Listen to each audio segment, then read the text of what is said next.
Presidential inaugurations are very expensive, and it's not because of the parts you see plastered across the news networks, the swearing in, the speeches. The golden age of America begins right now. It's because of everything that happens off to the side, the balls, the private meals, the meetings, the access. Trump's inaugural committee has smashed fundraising records, surpassing the $150 million that they had set as a goal. Now, normally, political donations, there are all kinds of tight rules, limits, but inaugurations, those are special. For example, according to US law, you know how much you can give to an incoming president's inauguration committee? Unlimited dollars, however much you want. There's no cap. And corporate money, yeah. Look how much Donald Trump raised this year. The most recent count I've seen, at least $170 million. And it's likely to be higher than that, eclipsing his last inauguration 8 years ago, also a record for its time, which outpaced Biden in 2021 and Obama both times before that. Now, each of those inaugurations had slightly different self-imposed rules. Biden, for example, refused fossil fuel money. And in his first term, Obama chose not to accept corporate money at all. But Donald Trump threw the doors wide open, and corporate America piled in. In the auto industry, Ford, GM, Toyota, Hyundai, they were reportedly among Trump's biggest donors. In finance, there was Citadel, Coinbase, Robinhood, and in tech, Google, Apple, Amazon, Meta, Microsoft, OpenAI, Uber. And how much did they all donate? A cool $1 million each. Except Robinhood, they donated $2 million. And Uber's CEO donated separately and personally another $1 million. Now, in at least one way, you can kind of think of these more like purchases than donations. Various social media channels have posted exactly what you get when you donate. These handouts, reportedly from the Trump-Vance inaugural committee itself, and which other media outlets have corroborated. But you can see what $1 million buys you. Several tickets to private events with access to Donald Trump, his cabinet, and his VP. These executives all want to be at the table when President Trump is making decisions. They want to be helping set policy.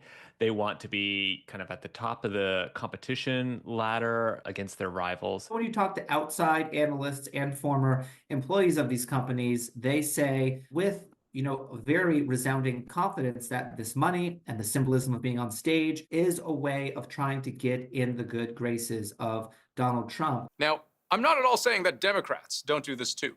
Biden's inaugural committee, for example, took in $1 million each from Pfizer, AT&T, Bank of America, Boeing, and a few other companies.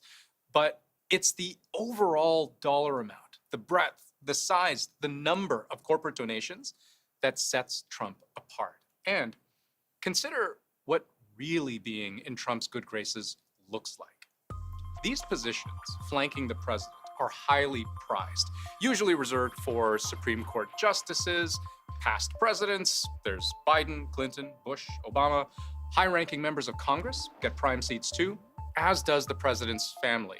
There's Melania, Barron, Don Jr., Ivanka, Eric, Tiffany. But for the first time, there's Elon Musk, Sundar Pichai, Jeff Bezos, Mark Zuckerberg, and that is Apple CEO Tim Cook. You'll just have to take my word for it. But here's where the story gets interesting, beyond just how much money everyone is given, because this all raises a slightly different question. What do these tech CEOs want exactly? Is it influence or survival? Or maybe it's both. If I become president, oh, do they have problems. Google and Twitter and Facebook, they're really treading on very, very troubled territory. Donald Trump is lashing out at Amazon. I'm not going to pretend that we can lump all of these companies into the same bucket, but Silicon Valley doesn't swing from left to right without a whole lot happening in between. It's been really head-spinning, and it's unlike anything we've ever seen before. They're just totally falling in lockstep when it comes to rooting this president on and kissing the ring of Donald Trump. Two of the best examples of how big tech leaders have done a complete 180-degree turn on Trump come courtesy of Mark Zuckerberg, CEO of Meta and the founder of Facebook, and Jeff Bezos, the executive chair of Amazon. We'll start with Bezos. and you think that Donald Trump has crossed the line on the norm to be dangerous. I don't know how dangerous it is because I think the United States is incredibly robust. We have, we're not a new democracy. We're very robust. But it is inappropriate for a presidential candidate to erode that around the edges. That clip was from 2016, before it was clear Trump would even become president the first time. Because Bezos doesn't just own Amazon, he owns the Washington Post. And the Washington Post became a real target of Trump, called out for how unfair he thought they were being in their coverage of him. Jeff Bezos owns the Washington Post, which I work at. He founded Amazon. And in the past, there has been a contentious relationship between Jeff Bezos and Donald Trump. Donald Trump did not like things that the Washington Post was publishing, accurate stories. During the first Trump administration, the Washington Post did some of the most aggressive bulldog reporting of the Trump administration. And I think Donald Trump did not look kindly upon that. But Trump also took aim at Bezos personally and Amazon broadly. Trump wanted to retaliate by putting Amazon in the administration's crosshairs. Here's a post from 2017. Amazon is doing great damage to tax-paying retailers. Towns, cities, and states throughout the US are being hurt, many jobs being lost. And here's another from a few months later. Why is the United States Post Office, which is losing many billions of dollars a year, while charging Amazon and others so little to deliver their packages, making Amazon richer and the post office dumber and poorer? Should be charging much more. In 2019, Amazon even filed a federal complaint against the Department of Defense after it lost a $10 billion cloud computing contract to Microsoft. It accused Trump himself of swaying the decision to pursue his own personal and political ends. But look how times have changed. Bezos recently appeared to his critics to go to bat for Trump. The Washington Post is in turmoil tonight after the publisher announced that the newspaper will not endorse a candidate for president. The Post itself reporting that the decision came from the paper's owner, Amazon founder Jeff Bezos. The report said the editors were ready with a draft endorsement for the vice president, Kamala Harris. Amazon Prime Video has also announced it is licensing a $40 million documentary about Melania Trump. Bezos and Trump recently spoke over dinner at Mar-a-Lago. And these days, when Bezos speaks of Trump, he sounds more like this. What I've seen so far is that he is calmer than he was the first time and more confident, more settled. Mark Zuckerberg, founder of Facebook, CEO of Meta, he's had his own difficulties with Trump. You might remember, Trump actually used to be quite active on Facebook. In fact, it was where he once offered an apology. I've never said I'm a perfect person, nor pretended to be someone that I'm not. I've said and done things I regret, and the words released today on this more than a decade-old video are one of them. Anyone who knows me knows these words don't reflect who I am. I said it, I was wrong, and I apologize. If you want to jog your memory about what that was about, just Google Access Hollywood tape. But fast forward to the 2020 election, the one that Trump lost. And Facebook was fiercely criticized for the way it handled Trump's posts. I think Zuckerberg made a decision after 2016 and after the 2020 election to really double down on being seen as a tech company that is really grappling with its societal impacts. And with that meant labels on misleading content. It meant, trying to crack down on mis and disinformation. And ultimately, after the January 6th riots on Capitol Hill, Facebook went as far as it could possibly go. President Trump has been banned indefinitely from Facebook and Instagram. Fast forward to as recently as a few months ago. In a book called Save America, Trump accused Zuckerberg of waging a true plot against the president and wrote, if he does anything illegal this time, he will spend the rest of his life in prison. Zuckerberg now treats Trump a little differently. In July, he called him a badass for surviving an attempt on his life. In November, after Trump's re-election, he traveled to Mar-a-Lago for a face-to-face meet.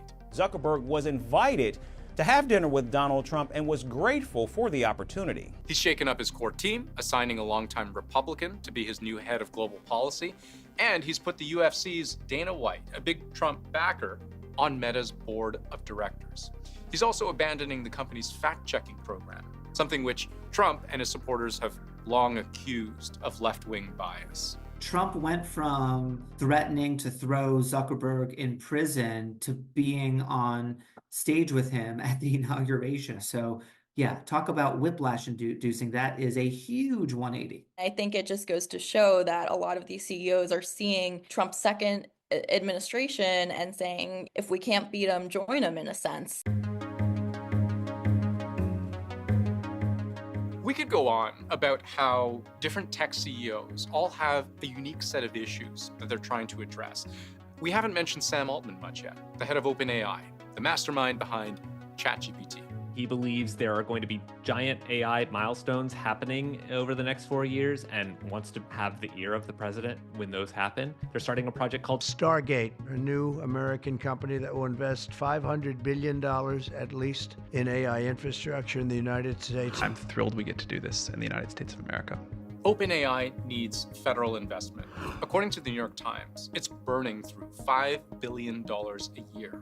Then there are those companies who faced antitrust lawsuits: Google, Amazon, Meta, Apple. Google's Sundar Pichai, his company is really at an inflection point because the Department of Justice under the Biden administration wanted to break up Google. The Federal Trade Commission and 17 states are accusing Amazon of anti-competitive behavior. Zuckerberg wants the federal investigations into his companies to be dropped, wants the antitrust heat to go away. As our complaint alleges, Apple has maintained monopoly power in the smartphone market. And speaking of Apple, its supply chain is at serious risk with the way Donald Trump has positioned the U.S. against China. Tim Cook of Apple is really concerned with tariffs. Obviously, iPhones are primarily manufactured in China. China's been at the heart of this supply chain for such a long time, right? About 80% of these partners have a footprint there. Apple's success as a premier hardware company really has everything to do with its manufacturing and production in China. And it's a very delicate situation now because of the U.S.'s ongoing trade war with China. And Elon Musk, the world's richest man. He's also very entangled with federal investigations. Tesla's full self-driving feature is under federal investigation after reports of at least 4 crashes, including one where a pedestrian was killed. And he would have much to gain from a federal government eager to sign a deal. We will pursue our manifest destiny into the stars, launching American astronauts to plant the stars and stripes on the planet Mars. Come here, Elon. Did you see his rocket yesterday? It was captured. You can see how complex this story gets. The sheer volume of money now flowing around Donald Trump has never been larger. According to one nonprofit advocacy group, 16 of Trump's appointees come not just from the top 1%, but from the top 1/10,000th of a percent. And those others clamoring for Trump's approval, tech billionaires showering Trump not just with money, but with attention, with praise and prestige. They are all vying for influence with a president who is still only just barely into his 4-year term.